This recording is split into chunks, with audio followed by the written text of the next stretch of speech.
In today's video, I'm going to teach you how to hide uploads in Midjourney. By the end, you'll know exactly how to remove images you've uploaded so they no longer appear in your Midjourney gallery or profile. This is especially useful if you've uploaded a reference image for a prompt and later decide you don't want it visible. First, head to the Midjourney website and log in. Make sure you're signed into the correct account where the upload lives. If you're on a desktop browser, this process is quickest and the layout will match what I'm describing. Once you're in, give the page a moment to load your sidebar and account options. Next, look to the left side of the screen. At the bottom of the sidebar, you'll see your account area. Right beside it, there's a small three-dot menu. Click that, then choose Manage Uploads.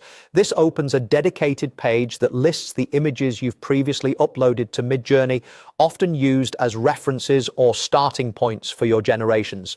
Think of this as your personal uploads library, where you can review what's visible and take action on anything you want to remove. Now find the specific photo you want to hide and click it. This opens the image in a detail view so you can confirm you're working with the correct file. Take a quick moment here to double check the thumbnail, the visual content, and any context you used it for. Once you're sure, you're ready to remove it from your visible uploads. In the image view, look for the trash option or the trash can icon and click it. This sends the image to the trash, effectively hiding it from your public uploads and removing it from your gallery. Depending on your account and current interface, you may be asked to confirm the action. If you see a confirmation prompt, approve it to proceed. Keep in mind that removing an upload is intended to keep it from showing up publicly. If you don't immediately see the change reflected, refresh the page or revisit your uploads library to confirm the update.